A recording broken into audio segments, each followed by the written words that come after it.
오늘은 노아의 이야기로 함께 말씀을 나눠보고자 합니다. 한 달 전쯤이었던 것 같습니다. 계속 무더운 날씨가 이제 시작될 때쯤, 또 장마라고는 해도 비가 많이 안 왔었잖아요. 비도 많이 오지도 않고, 그래서 하루가 참 지쳤던 기억이 납니다. 지친 몸으로 집에 돌아가서 다른 사람들은 오늘 또 어떻게 보냈을까? 다른 사람들도 참 힘들고 더운 날씨 속에 힘들지 않았을까? 어떻게 지냈나 한번 살펴보려고 이 SNS를 딱 살펴보았습니다. 특히 요즘에 이제 인스타그램을 많이들 하셔서 그 사진들을 보았는데 참 신기하게 똑같은 사진들이 너무 많이 올라와 있는 거예요. 그 사진이 무엇이었냐면 바로 무지개 사진이었습니다. 너도 나도 자신들이 찍은 그 무지개 사진들을 막 올리고 있었던 겁니다. 산에서부터 뻗어나온 무지개, 또 건물을 딱 사이에 두고 정확하게 포물선으로 반원을 그리고 있는 무지개부터 그 쌍무지개까지 너무 아름다운 무지개 사진들이 쭉쭉 나와 있었습니다. 그런데 문득 하루 종일 저는 비를 못 봤거든요. 비가 안 왔는데 어디서 무지개가 떴을까라고 봤더니 이번에 장마도 그런 것처럼 국지성 소나기로 어떤 지역은 소나기가 온 다음에 무지개가 너무너무 깨끗하고 선명하게 나왔다고 합니다. 그래서 사진들이 많이 올라왔었습니다. 또 어떤 분의 글에는 어떤 버스 기사 아저씨가 길을 가던 중에 이렇게 버스 운전을 하던 중에 승객들이 창가로 막 무지개를 찍고 있는 모습을 보고 중간에 차를 세우고 편하게 사진을 찍으라고 해줬다는 훈훈한 이야기도 또 올려주기도 하였습니다. 오늘은 무지개 이야기를 함께 좀 나눠보려고 하는데요. 그렇다면 이 무지개가 아름다운 자연의 현상으로 그냥 아름답게 우리의 카메라에, 우리의 사진 안에 담겨 놓은 것으로만 끝나야 할까요? 또 무지개 하면 또 이런 찬양이 좀 기억이 났습니다. 청소년 때 많이 불렀던 찬양인데요. 무지개를 찾아 다니시나요? 돌고 도는 생활 하시나요? 헛된 모든 꿈을 다 가지고 주님 발 앞에 모두 놓아요. 제가 청소년 때는 그 중고등부 때 정말 이 찬양을 정말 많이 불렀었던 기억이 납니다. 근데 문득 이 찬양을 다시 한번 오늘 말씀을 준비하며 다시 불러봤는데 가사가 좀 이상하다라는 생각을 좀 해보게 됐습니다. 그러면서 어릴 적 어디선가 들었던 그 동화 속 이야기에 등장하는 무지개가 떠올랐습니다. 그런 동화가 있더라고요. 무지개 저 끝에 가면 난장이가 살고 있고 그 난장이가 그 무지개 그 밑에 보물 항아리를 숨겨놓고 그걸 지키고 있다라는 그런 동화 속 이야기가 있지요. 그래서 아마 이 찬양의 가사도 그 동화 속 이야기의 무지개를 떠올리며 쓰여졌던 것이 아닐까. 헛된 꿈을 쫓지 말고 자신이 가진 헛된 꿈은 다 하나님 앞에 내어놓고 오직 주님만을 의지해라 라는 그런 의미의 가사가 담겨져 있었던 것이죠. 그렇다면 무지개를 헛된 꿈의 상징으로만 우리가 바라보아야 할까요? 더욱이 요즘에는 무지개색도 마음대로 사용을 못합니다. 몇 년 전에 이제 중등부수련회 때 홍보 영상을 만들려고 준비하던 중에 그 로고 하나를 무지개 색깔로 좀 사용을 했었거든요. 그랬더니 한 선생님께서 조용히 저한테 오셔서 그땐 전도사였으니까요. 전사님 좀 다른 색깔로 하시면 안 될까요? 라고 이야기하시는 거예요. 그래서 왜 그러냐고 물어봤더니 요즘에 동성애자들이나 성소수자들이 마치 이 무지개의 색깔이 자신들의 색깔로 여기고 사용한다라는 겁니다. 그러니까 무지개색의 그 7가지 색깔의 그 다양성을 강조하기 위해서 그들이 사용한다는 거예요. 그래서 청소년들 중에서도 이런 것을 좀 인지하고 있는 친구들이 있기 때문에 앞에 홍보할 때 그 포스터의 색깔을 무지개색으로 쓰지 않았으면 좋겠다라는 말을 저한테 해주셨던 겁니다. 안 그래도 요즘에 성경에 나오는 그 새하늘 새 땅이라는 신천지의 단어, 또는 우리 예수님께서 머리가 되시고 우리가 지체되는 이 하나님의 교회라는 이 말도 이 이단들 때문에 사실은 편안하게 사용하지 못하고 조심스럽게 사용하고 있는 상황인데, 이제는 이러한 색깔까지도 우리가 눈에 보고 있는 그 무지개 색깔, 우리 모든 사람들이 다 사용하는 이 7색깔 무지개 색깔도 마음대로 사용하기 힘든 그런 시대가 되었구나, 답답한 마음을 좀 가졌었습니다. 그럼 세 번째로 이렇게 또 질문을 던지고 싶습니다. 무지개는 그냥 그 의미대로 다양성이 있는, 그 다양성을 인정하는 의미로 사용되어져야 할까요? 악한 영은 끊임없이 하나님을 모방합니다. 그걸 너무도 잘하고 있죠. 그래서 광야에서 시험 받으시던 예수님 생각해 보면 사단은 그때 하나님의 말씀을 모방하여서 하나님의 원래 의미와는 다르게 그 말씀을 인용하며 예수님을 시험하셨죠. 여전히 사탄은 하나님을 모방하면서 우리들로 하여금 하나님과 멀어지게 하고 있습니다. 이 무지개도 원래 하나님의 뜻과는 다르게 하나님을 모방하여서 전혀 다른 의미로 사람들의 마음속에 자리 잡히게 하고, 그 무지개를 보고 원래 하나님께서 이 무지개를 주셨던 그 의미는 사라져 버리게 만들고 하나님의 그 마음은 잊어버리게 하고 있다는 것이죠. 오늘 본문에 등장하는 바로 노아, 그리고 그와 그의 가족들을 그들을 향하여 은혜를 베푸시고 계시는 그 하나님을 통해서 다시 한번 우리에게 부어주시는 그 하나님의 은혜를 우리가 바라보고, 오늘의 말씀 제목처럼 은혜의 증거를 잃지 않고 믿음으로 고백하는 우리 사랑하는 대한교회 성도님들이 다 되기를 간절히 소망합니다.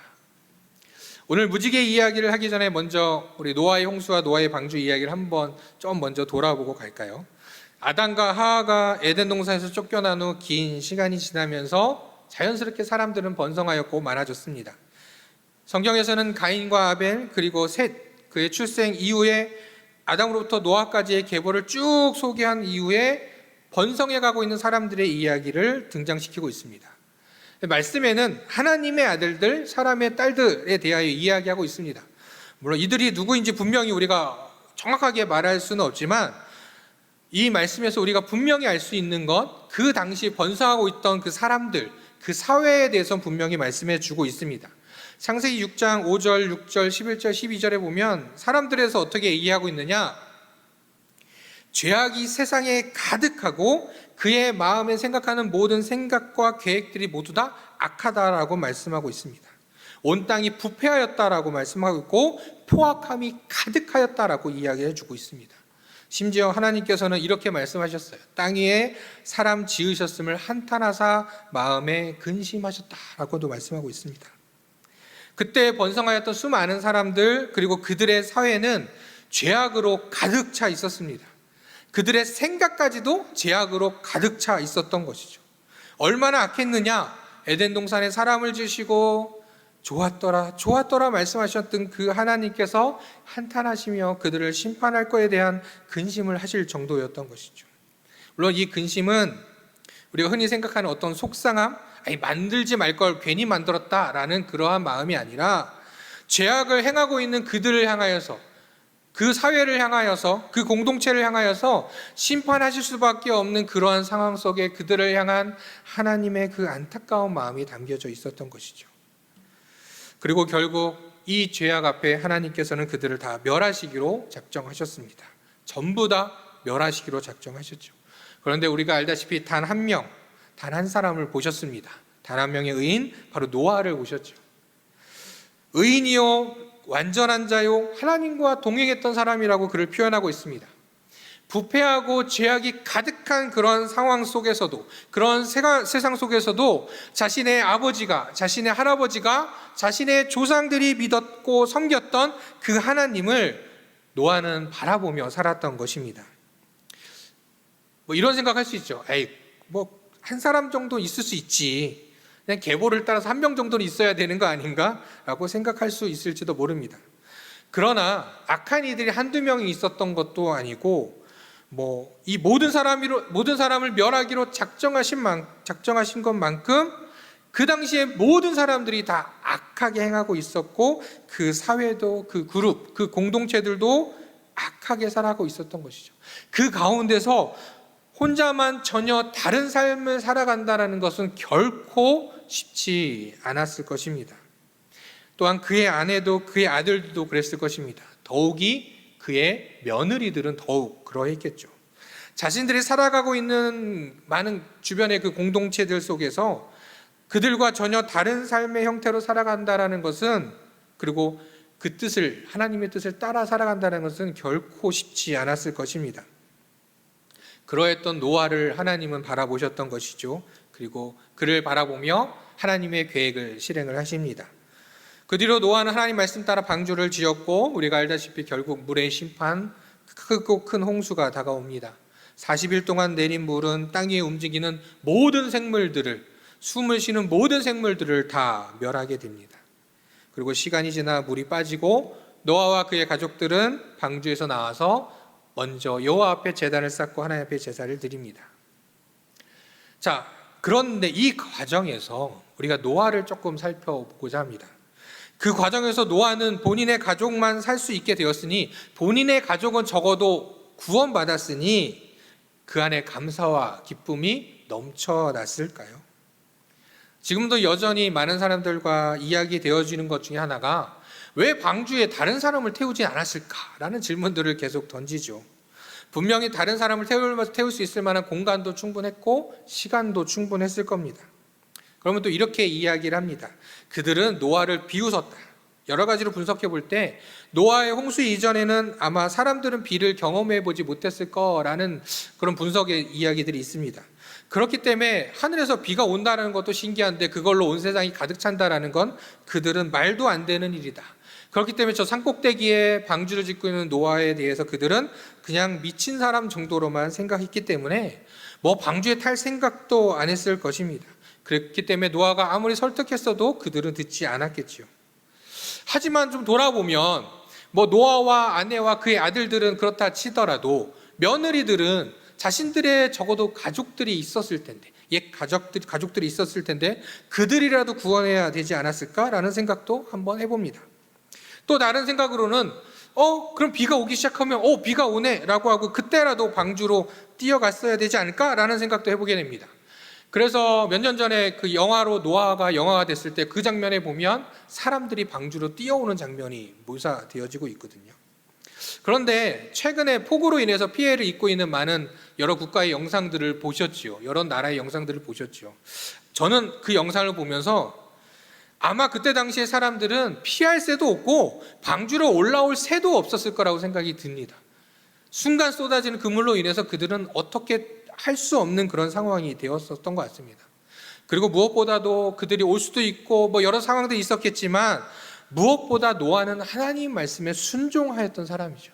그런 악한 세상 속에서도 그 믿음을 지켜나가려면 그냥 보통 순종도 아닌 하나님 앞에 절대 순종의 삶을 살았습니다.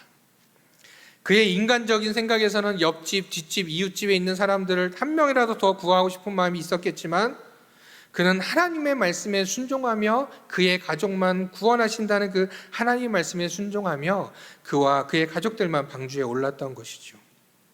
그러면 가족들이 구원받았음에 기뻤을까요? 문득 오늘 이 말씀을 준비하면서 그 노아와 그의 가족들을 생각해 봤습니다. 아마 그들의 인간적인 마음 안에서는 속 깊은 곳에선 우울한 마음이 있지 않았을까라는 생각이 들었습니다. 단순히 홍수가 그들에게 고난이 아니라 그 상황이 모든 사람들이 다 멸하고 죽고 모든 생명이 다 죽고 자신들만 살아남았다라는 그것이 또 다른 그들에게 고난이 아니었을까라는 생각을 해보았습니다. 가끔 농담으로 이런 말들 하죠. 이 세상에 단 둘만 남는다면 어떨 것 같은가? 그런데 정말 이 세상에 우리 가족만 딱 남는다면, 우리 가족만 구원을 받았다면 정말 기쁨이 넘쳐날 수 있을까요? 몇몇 영화들에서 이러한 주제를 가지고 이렇게 스토리를 이어간 영화들을 보게 되면 대부분 그런 상황에 놓여졌을 때, 전 세계의 모든 생물이 죽고 나만 살아남았을 때 어떻게 표현하고 있느냐? 처음엔 좀 당황을 하죠. 막 찾아다닙니다. 그러다 나 혼자만 살아남았다는 생각에 마음대로 행동을 하기 시작합니다. 그런데 마음껏 자유를 누리다가도 어느 순간 깊은 우울감에 빠지는 모습들을 보았습니다. 이제는 아무도 없는 그런 세상 속에서 다시 자리를 잡고 살아가게 될 노아의 가족, 또한 하나님을 전적으로 의지하고 있지만 인간은 부족하기에 그 내면 속에서 올라오는 깊은 우울과 그로 인한 마음의 고난은 계속 되어질 수밖에 없었을 것입니다. 또한 이전에 보지 못했던 그 비가 또 오게 되면 전 세계를 뒤엎은 홍수를 직접 목격하였던 그들이었기 때문에 그때마다 극심한 트라우마를 안고 살아가야 했을지도 모릅니다. 두려워하며 살아야 했을지도 모릅니다. 여호와 하나님께 선택받은 그 가족들, 그러나 그들밖에 없는 그 혼란의 그 시작 속에서 하나님께서는 그들에게 몇 가지를 또한 당부하시고 그들에게 생육하고 번성하여 땅에 가득하라 충만하라, 에덴 동산에서 아담과 하와에게 이야기해 줬던 그 말씀을 이들에게도 들려주십니다. 그리고 오늘 우리가 함께 나눌 바로 이어서 하나님께서 언약을 그들과 세우십니다. 그 언약은 하나님께서 세우시는 것이었으며 노아와만 맺는 것이 아니었고 그의 가족과 그의 후손 그리고 모든 생물과 맺으셨습니다. 대대로 영원히 세우는 언약이었고 그렇기에 그 언약은 절대 깨질 수 없는 언약입니다. 하나님께서 일방적으로 맺으신 언약이었기에 더더욱 깨질 수 없는 언약이지요. 그 언약의 내용은 무엇입니까? 다시는 물로 심판하지 않겠다라는 그런 언약이었습니다. 그들에게 있을 수 있었던, 앞으로 비가 오면 또 생겨날 수 있었던 그 트라우마를 하나님께서는 이 언약을 통하여서 확실히 없애주셨습니다. 그리고 그들이 더 확실히 알 수 있도록 눈에 보이는 증거를 보여주셨지요. 바로 무지개였습니다. 바로 무지개를 하나님께서는 언약의 증거로 삼아주시고 노아와 노아의 가족들, 그들은 비가 올 때마다 그리고 비가 온 후에 생기는 저 무지개를 바라보며 두려움에서 벗어날 수 있었던 것이죠. 무지개를 여호와 하나님께서는 언약의 증거로 삼으셨습니다. 노아와 가족들에게는 은혜의 증거가 되었던 것이죠. 그럼 이 시대를 살아가고 있는 우리는 이 무지개를 바라보며 어떤 생각을 해야 합니까? 처음에 말씀드렸던 이야기를 다시 한번 돌아보기 원합니다. 이 시대를 살아가고 있는 많은 이들에게 무지개는 헛된 꿈의 상징으로, 그냥 이쁘고 아름다운 자연 현상으로만, 또는 다양성을 대표하는 어떤 그런 이미지로만 여겨지고 있습니다. 물론 무지개가 태양빛이 공기 중에 이게 반사되어서 물방울에 의해 반사되고 굴절되어서 나타나는 현상이다라고 과학적으로 설명해 주고는 있습니다. 그러면 그냥 이걸 자연 현상으로만 여겨야 할까요? 아닙니다. 분명한 것은 홍수 이전에는 무지개가 있지 않았고 바로 이 무지개를 노아와 그의 가족에게 처음 보여주시면서 이것이 언약의 증거라고 하나님께서는 분명히 말씀해 주셨습니다.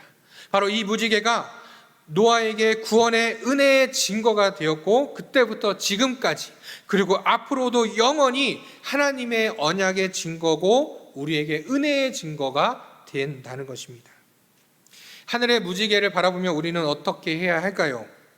물론 하나님께서 만들어주신 그 아름다운 무지개를 바라보며 그 아름다운 모습을 보며 행복해하고 사진을 찍고 마음에 흡족해해도 좋습니다. 그러나 우리가 잊지 말아야 할 것이 있습니다. 그 무지개가 있기 전, 홍수 이전에 사람들이 얼마나 죄악된 삶을 살았는지를 우리가 돌아보며 우리의 현재의 모습을 좀 돌아보기를 원하고, 또한 모든 생물을 멸하시기로 작정하셨음에도 불구하고 노아에게 은혜를 주셔서 그들을 구원하시고 다시는 물로 심판하지 않겠다라고 약속해 주신 그 하나님의 크신 은혜를 생각하며 감사할 수 있어야 할 것입니다. 하나님께서 보여주신 그 증거는 그 누구도 바꿀 수 없고 그 누구도 사라지게 할 수 없습니다. 무지개를 사라지게 할 수 있을까요? 물론 물을 뿌리며 무지개를 이렇게 만들어내는 사람들도 있습니다. 하지만 결코 하나님의 언약은, 특별히 영원히 세우신 이 언약은, 이 언약의 증거는 결코 사라질 수 없습니다. 노아에게 베푸셨던 그 하나님의 은혜의 증거를 우리가 함께 바라보며 우리에게도 베푸시는 그 하나님의 은혜에 감사하는 우리 모두가 되기를 간절히 소망합니다. 노아에게는 이 무지개가 은혜의 증거가 되었습니다. 그리고 아까 말씀드린 대로 지금도 우리에게 동일하게 그렇게 적용되어지고 있습니다. 그러나 하나님께서는 우리에게 더 큰 은혜의 증거를 주셨습니다. 다 알고 계시죠? 바로 예수 그리스도, 그 십자가의 보혈이 우리에게 은혜의 증거가 되었습니다. 하나님의 은혜에 푹 잠겨 살았던 노아, 그리고 그 이후에 시대가 지나면서 사람들은 또 범죄하였습니다. 창세기의 그 이후에 나오는 이야기가 뭐죠? 바벨탑 이야기가 바로 나옵니다. 바벨탑을 쌓아 저 하늘에 도달하겠다는 그 사람들의 교만함, 그런 헛된 생각들도 있었습니다. 결국 사람들은 여전히 범죄하며 살아가게 되었고 하나님의 심판의 날에 모두 죽을 수밖에 없는 그런 상황이 되었습니다. 그럼 하나님께서는 이제 물로 심판하지 않겠다고 하셨으니 이제 불로 심판해야 되지 않으실까? 아니 또 다른 것으로 세상을 다시 한번 멸하기로 하나님은 작정하셨을까요? 하나님께서는 노아의 때에 노아의 가족에게만 한정되었던 그 구원의 은혜를 이제는 온 세상을 향하여 베푸십니다. 요한복음 3장 16절이 우리에게 너무 많이 들려지고 중요한 것은 바로 이 때문입니다. 그 말씀의 시작은 어떻게 되지요? 하나님이 세상을 이처럼 사랑하사. 하나님께서 세상을 사랑하셨습니다. 온 세상을 모두 사랑하셨습니다. 그래서 그 사랑의 증거로 예수 그리스도를 이 땅에 보내주셨고 그 십자가야 보혈의 피로 우리에게 구원을 약속해 주셨습니다. 예수님께서 십자가에 잡히시기 전날 밤 제자들에게 떡과 포도주를 나누시면서 이것이 나의 몸이요 나의 피라 말씀하시죠. 그러고 나서 하셨던 말씀이 있습니다. 이것을 기념하라, 이것을 기억하라 라고 우리에게 말씀해 주셨습니다. 그리고 그날 밤 붙잡히시고 다음날 진짜 예수님의 그 몸과 보혈이 십자가에 달리셨습니다. 그리고 그 죽음에서 예수님은 부활하셨습니다. 그리고 그 이름을 믿는 모든 사람들에게 구원을 허락해 주신 것이죠. 그냥 십자가의 증거 없이 그냥 내 이름만 믿어, 그러면 너에게 구원을 줄게 라고 말씀하실 수도 있었지만 그렇게 말씀하시지 않고 수많은 이들이 목격하였고 또 수많은 핍박 속에서도 그 십자가, 그 구원의 소식이 계속 전해지고 지금까지도 전해지고 지금도 전해지며 하나님의 심판으로부터 구원을 얻게 해준 그 확실한 구원의 증거, 은혜의 증거가 되어 주셨습니다. 노아와 그의 가족들이 그 7색깔 무지개를 바라보며 하나님의 언약을 떠올리고 그 하나님의 은혜에 감사하였던 것처럼 우리도, 죄인인 우리도 갈보리 언덕, 그 언덕 위에 있었던 그 십자가의 그 보혈을 바라보며 하나님의 사랑과 은혜를 떠올리기를 간절히 소망합니다. 노아와 그의 가족들이 무지개를 바라보며 홍수에 대한 그 두려움과 공포에서 벗어날 수 있었던 것처럼 하나님께서는 우리에게 예수 그리스도를 바라보며 그 이름을 믿으며 그것으로 인하여서 죄로 인해 죽을 수밖에 없는 그 두려움과 공포 속에서 해방되어 주님 주시는 그 참 자유와 은혜가 넘쳐나기를 하나님은 우리에게 원하고 계십니다. 지금 예배를 드리고 있는 우리 사랑하는 대학교 성도님들은 모두 이 은혜의 증거 예수 그리스도의 그 십자가, 그 이름을 바라보며 사시는 줄 믿습니다. 그러니 우리는 그것으로 인해 감사하며 살아야 하겠죠. 그런데 감사만 하면 될까요? 노아와 같이 방주에 속해 있으면 그냥 그것으로 만사 오케이인 것일까요? 사탄은 이 부분을 틈타 우리에게 또한 다가옵니다. 하나님께서 노아를 구하신 그 방주처럼 이 시대의 방주는 바로 교회라고도 이야기하지요. 그러니까 사탄은 우리에게 이렇게 이야기합니다. 노아가 방주에 머물렀던 것처럼 너도 그냥 교회 안에만 머물면 돼. 바깥은 신경 쓰지 마. 신경 쓸 필요도 없어. 그냥 교회 안에서만 머물면 하나님께서 널 구원해 주시지 않겠어? 라고 말합니다. 또 이어서 이렇게 얘기합니다. 예수 그리스도 그 이름을 믿으라고 하잖아. 그래, 그 이름만 믿어. 그 이름에 어떤 능력이 있는지, 어떤 의미가 있는지, 그 이름에 무엇을 믿어야 될지 그런 생각은 하지 말고 그냥 그 이름만 떠올려봐. 예수 그리스도, 예수 그리스도. 그 이름만 주문 외우듯이 외우면 될 거야 라고 말합니다. 악한 영들은 그렇게 원래 의미는 사라져버리고 그 대상은 다 바꿔버리고 우리로 하여금 하나님부터 멀어져 가게 합니다. 이걸 어떻게 알 수 있어요? 우리 주변에 있는 수많은 이단들을 보게 되면 그렇죠. 처음에는 뭔가 하나님의 말씀인 것처럼, 하나님의 은혜인 것처럼 얘기하다가 예수 그리스도 그 이름만 남기고 그 예수 그리스도를 누구로 바꿔요? 자신으로 바꿔가고 있습니다. 아까 말씀드렸다시피 하나님께서는 노아만 그리고 우리만 구원의 대상으로 삼지 않으셨습니다. 모든 이들을 구원의 대상으로 삼으셨습니다. 그리고 예수 그리스도의 그 이름을 믿는 모든 사람들에게 세상에 그 누구도 그 무엇도 줄 수 없는 구원의 은혜를 허락해 주셨습니다. 오늘은 대강교회 창립 기념주일입니다. 42년 전 대강교회를 하나님께서 세우시고 또한 이 교회로 성도들을 더욱 불러주시고 지금 이 시간까지 우리와 함께 해주셨습니다. 이 대강교회를 향한 하나님의 뜻은 무엇일까요? 무엇보다도 가장 큰 것은 당연히 하나님의 그 언약, 구원의 은혜를 모든 만민에게, 모든 사람들에게 전하는 것이라 생각이 듭니다. 앞으로 우리 교회가 더욱더 이 일에 사용되어지기를 원합니다.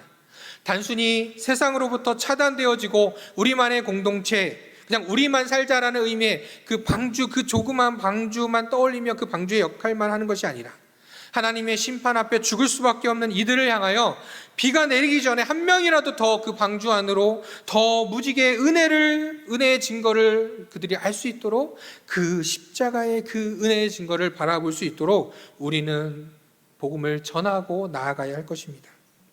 하나님께서 보여주신 이 증거는 그 누구도 부인할 수 없습니다. 분명히 하나님께서는 노아와 저희들에게 무지개라는 증거를 주셨습니다. 단순히 그 증거에 사람들이 다른 의미를 자꾸 부여할 뿐이죠. 분명히 하나님께서는 이 세상의 모든 이들을 구원하시기 위하여서 십자가에 달리신 예수님을 증거로 우리에게 보여주셨건만, 그러나 여전히 그 증거는 사람들에게 자신의 욕심과 자신의 이익과 자신들의 하집을 위해서 다른 의미를 부여하며 왜곡시켜 갈 뿐입니다. 그러나 그 증거는 사라지지 않습니다. 하나님께서는 우리에게 세상의 그 무엇과도 비교할 수 없는 구원의 은혜를 주셨습니다. 또한 우리의 삶 속에서 끊임없이 우리에게 은혜를 부어주시며 우리가 또 다른 은혜의 증거가 되기를 바라고 계십니다. 사랑하는 성도 여러분, 하나님의 구원의 은혜, 그 은혜의 증거 예수 그리스도를 전하는 것을 멈추지 않는 저와 여러분, 그리고 우리 교회가 되기를 간절히 소망합니다. 또한 더 나아가 그리스도인으로 살아가는 우리 각자의 삶이, 또한 우리 교회가 하나님의 은혜의 또 다른 증거가 되어서 아직도 어두운 세상 속에서 예수 그리스도의 그 빛을 바라보지 못하고 있는 이들을 구원하는 데 쓰임받는 저와 우리 모두 우리 대강교회가 되기를 간절히 소망합니다. 그 은혜의 증거를 붙들고 살아가는 우리 모두가 되기를 다시 한번 간절히 소망합니다. 기도하겠습니다. 은혜가 풍성하신 하나님, 죄악된 세상 죽을 수밖에 없는 저희들을 사랑하셔서 독생자 예수 그리스도를 이 땅에 보내신 그 하나님의 사랑 정말 감사합니다. 하나님께서 저희에게 주신 은혜의 증거가 분명하건만 여전히 저희는 다른 증거를 찾으며 방황하고 있습니다. 또는 방황하고 있는 이들을 바라보며 또한 지나쳐 버리기도 하였습니다. 주님, 이 시간 간절히 바라오니 주님의 은혜를 바라보는 저희들이 되게 하여 주시옵소서. 삶의 순간순간 부어주시는 그 주님의 은혜를 놓치지 않게 하여 주시옵소서.